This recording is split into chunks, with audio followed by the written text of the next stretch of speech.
Welcome to Micro Terrors. Scary stories for kids, where it's always the spooky season,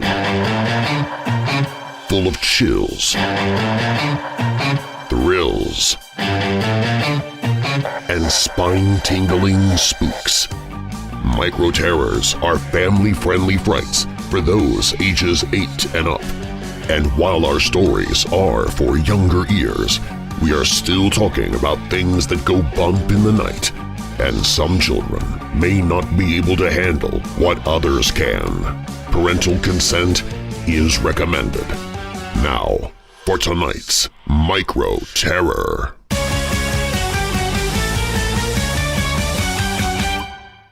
Crypt of the Castle Creeps by Scott Donnelly.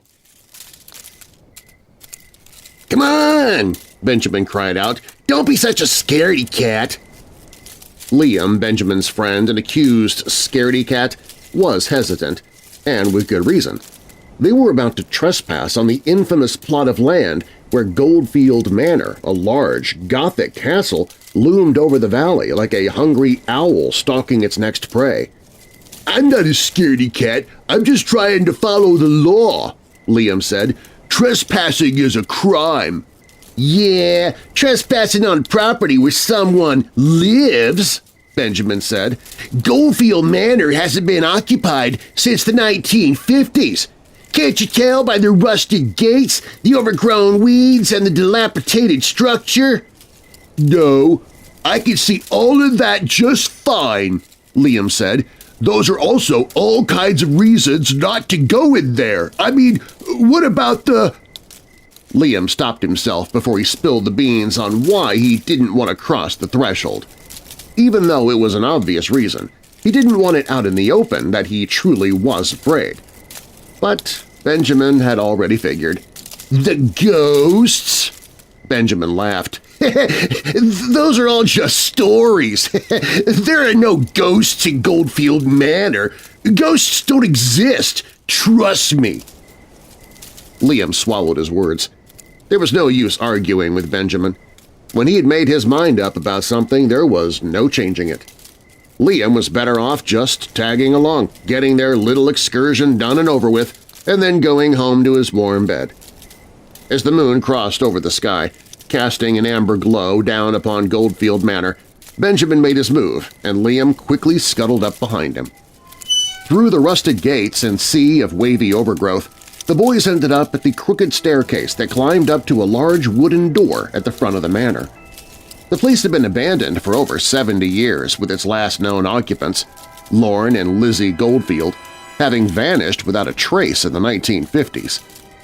The house was searched, as was the entire plot of land their mammoth home sat on, but no sign of them was ever found. The city decided to condemn the house and let it rot where it stood, letting nature reclaim it. That's when the horror stories began to spread. Rumors of ghosts and goblins lurking within Goldfield Manor spread like wildfire. Local thrill-seekers saw it as a challenge. Trespass, search for ghosts, and get out before they either become possessed by evil or caught by a passing police car. Benjamin shimmied the front door open with a crowbar he had brought and then pushed it open. The door creaked so loudly that Liam feared anyone within a mile of the manor would hear them breaking in. "Come on!" Benjamin urged his friend. Each of them armed with a flashlight, the boys crept into Goldfield Manor and began exploring. At first there was nothing exciting. Benjamin even sighed in disappointment.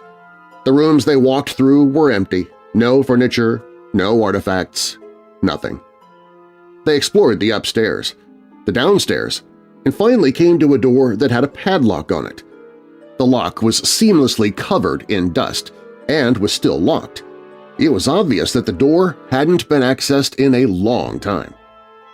Liam crossed his arms and fought off a cold shiver that ignited within its body. "Looks like no one's explored what's behind door number 1, Benjamin quipped. "Until now." Just like he did in baseball practice, Benjamin swung the crowbar repeatedly, until the padlock broke apart and fell to the ground. Liam stepped back. "Whoa! What are you doing?" he cried. "Are you crazy?" Benjamin said. "I'm not coming to Goldfield Manor and not breaking into the secret locked room." "Are you crazy?" Liam shot back. "You don't know what's in there. There could be—" "Ghosts?" Benjamin laughed. "I'm telling you, Liam, there are no ghosts here. Those are just scary stories meant to keep us out." Liam didn't respond. He just stood back and crossed his arms stubbornly. "Then go explore on your own. I'm staying right here." "Fine, scaredy cat," Benjamin laughed. He turned his back to his friend and then pushed the door open. There was nothing but darkness inside. His flashlight caught the vague glimpse of a downward-bound wooden staircase, but the dark was so overwhelming that it swallowed most of the light. Benjamin puffed out his chest and stepped through the doorway.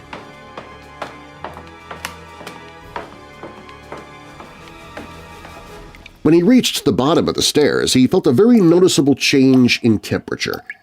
Where the upstairs was warm and muggy, the crypt he found himself in was cold and damp. He aimed the light around but still couldn't penetrate the darkness. Then, suddenly a fire burst into existence, bringing the crypt to life. The fire burned in a steel furnace across the room from him, and Benjamin was finally able to see his surroundings.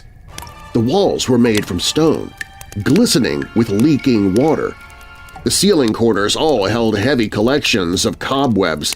Laid out in front of him were 6 sarcophaguses, each of them made from flat stone. Benjamin gasped and took a couple of steps backwards. That's when he heard the noises, groans and grunts, hisses and shrieks. His presence in the crypt had awoken something malevolent. Just then the flat stone tops on the sarcophaguses cracked and shattered, falling down into their respective caskets. With dust and grime billowing up from within them, their occupants rose to their feet. All 6 in unison opened their mouths to expel haunting noises.